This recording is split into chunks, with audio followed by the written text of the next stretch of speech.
യാത്രക്കാരെ എത്തിക്കുകയും കൊണ്ടുപോകുകയും ചെയ്യുന്നതിന് പുറമെ അധിക വരുമാനം കണ്ടെത്താനുള്ള പുതിയ വഴികൾ തേടുകയാണ് KSRTC. അതിന്റെ ഭാഗമായി ആരംഭിച്ച കൊറിയർ സർവീസ് ഇപ്പോൾ വലിയ വിജയമായി മാറിക്കൊണ്ടിരിക്കുകയാണ്. ചുരുങ്ങിയ കാലത്തിനുള്ളിൽ തന്നെ ജനങ്ങളുടെ വിശ്വാസം നേടാൻ ഈ സേവനത്തിന് കഴിഞ്ഞു. ഇനി ഇത് കൂടുതൽ വിപുലീകരിക്കാനാണ് KSRTC ആലോചിക്കുന്നത്.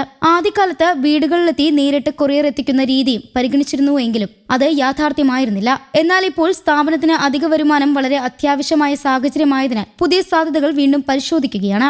ജനങ്ങൾക്ക് കൂടുതൽ സൗകര്യം നൽകാനും അതിലൂടെ കൂടുതൽ ആളുകളെ ഈ സേവനത്തിലേക്ക് ആകർഷിപ്പിക്കാനുമാണ് ശ്രമം.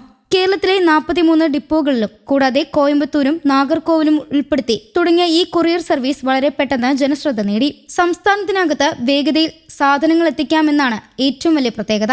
സാധാരണക്കാരായ ആളുകൾക്കും ചെറുകിട വ്യാപാരികൾക്കും ഈ സേവനം വളരെ ഉപകാരപ്പെടുന്നുണ്ട്. 2 വർഷത്തിനിടെ 12 കോടിയിലധികം രൂപയാണ് ഈ സേവനത്തിലൂടെ ലഭിച്ച വരുമാനം. ഇത് KSRTCക്ക് വലിയ ആശ്വാസമാണ് നൽകിയത്. സാമ്പത്തിക പ്രതിസന്ധികൾ നേരിടുന്ന സ്ഥാപനത്തിന് ഇത്തരത്തിലുള്ള അധിക വരുമാനം ഏറെ പ്രധാനമാണ്. ആരംഭകാലത്ത് KSRTCയിലെ താൽക്കാലിക ജീവനക്കാരാണ് ഈ സേവനം നടത്തിയത്. പിന്നീട് ഒരു സ്വകാര്യ കമ്പനിക്ക് നടത്തിപ്പ് കൈമാറി. ഇപ്പോൾ സ്റ്റാൻഡുകളിലെ പ്രവർത്തനങ്ങളും കൊറിയർ കൈകാര്യം ചെയ്യുന്നതും പ്രധാനമായും സ്വകാര്യ കമ്പനിയുടെ സഹായത്തോടെയാണ് നടക്കുന്നത്.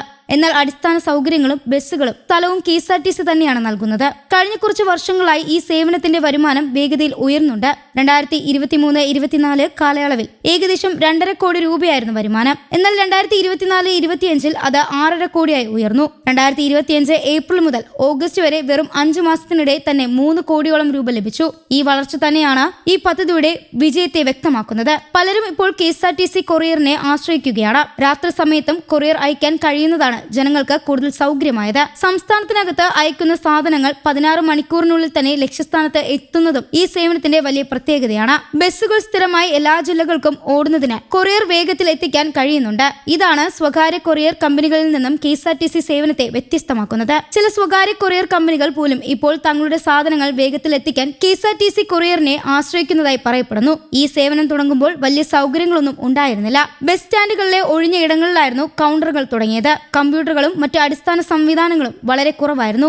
റിട്ടയർ ചെയ്ത KSRTC ജീവനക്കാരെയും ജോലി നഷ്ടപ്പെട്ട എംപാനൽ തൊഴിലാളികളെയും ദിവസക്കൂലിക്ക് ജോലിക്കെടുത്താണ് ആദ്യഘട്ട പ്രവർത്തനങ്ങൾ നടത്തിയത്. ഇപ്പോഴും പല സ്ഥലങ്ങളിലും സൗകര്യങ്ങളുടെ കുറവ് അനുഭവപ്പെടുന്നുണ്ട്. ചെറിയ കൗണ്ടറുകൾ, പരിമിതമായ സ്റ്റോറേജ് സൗകര്യം, ആവശ്യത്തിന് ജീവനക്കാരില്ലായ്മ തുടങ്ങിയ പ്രശ്നങ്ങൾ നിലനിൽക്കുന്നു. എന്നിരുന്നാലും ജനങ്ങളുടെ പിന്തുണ മൂലം ഈ സേവനം മുന്നോട്ട് പോകുകയാണ്. തെലങ്കാന ട്രാൻസ്പോർട്ട് കോർപ്പറേഷന്റെ വിജയകരമായ കൊറിയർ മാതൃകയെ പിന്തുടർന്നാണ് കേരളത്തിലും ഇത് ആരംഭിച്ചത്. അവിടെ ലഭിച്ച വിജയം കേരളത്തിനും ആത്മവിശ്വാസമായി. ബസ്സുകളും സ്ഥിരമായി സർവീസ് വലിയ ശൃംഖലയും ഉപയോഗപ്പെടുത്തി കുറഞ്ഞ ചെലവിൽ വേഗത്തിലുള്ള കൊറിയർ സേവനം നൽകാമെന്ന ആശയമാണ് ഇതിന് പിന്നിൽ. ഇപ്പോൾ KSRTC അധികൃതർ ഈ സേവനം കൂടുതൽ മെച്ചപ്പെടുത്താനുള്ള പദ്ധതികൾ ആലോചിക്കുകയാണ്.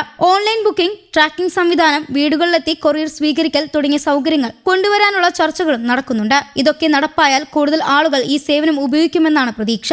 സംസ്ഥാനത്തിന്റെ വിവിധ ഭാഗങ്ങളിൽ ചെറിയ വ്യാപാരികൾക്ക് ഇത് വലിയ സഹായമാകുന്നുണ്ട്. അടിയന്തരമായി മരുന്നുകൾ, രേഖകൾ, ചെറിയ പാർസലുകൾ എന്നിവ അയക്കുന്നവർക്ക് കുറഞ്ഞ ചെലവിൽ വേഗത്തിൽ സാധനങ്ങൾ എത്തിക്കാനും ആകും. സ്വകാര്യ കൊറിയർ കമ്പനികളെ അപേക്ഷിച്ച് ചിലപ്പോൾ ചെലവും കുറവാണ്. സാധാരണ ജനങ്ങൾക്കിടയിൽ വിശ്വാസം നേടിയെടുക്കാൻ കഴിഞ്ഞതാണ് ഈ സേവനത്തിന്റെ ഏറ്റവും വലിയ നേട്ടം. ബസ്സിൽ അയച്ചാൽ വേഗം കിട്ടും എന്ന വിശ്വാസം ഇപ്പോൾ പലരിലും ഉണ്ടായിക്കഴിഞ്ഞു. അതുകൊണ്ട് തന്നെ ഓരോ ദിവസവും കൊറിയറുകളുടെ എണ്ണം കൂടിക്കൊണ്ടിരിക്കുകയാണ്. സാമ്പത്തികമായി വലിയ പ്രതിസന്ധി നേരിടുന്ന സമയത്തും പുതിയ വഴികൾ കണ്ടെത്തി മുന്നോട്ട് പോകാൻ KSRTC ശ്രമിക്കുന്നതിന്റെ നല്ല ഉദാഹരണമാണ് ഈ കൊറിയർ സേവനം. ശരിയായ രീതിയിൽ വികസിപ്പിച്ചാൽ ഭാവിയിൽ ഇത് സ്ഥാപനത്തിന്റെ വലിയ വരുമാന മാർഗമായി മാറാൻ സാധ്യതയുണ്ട്.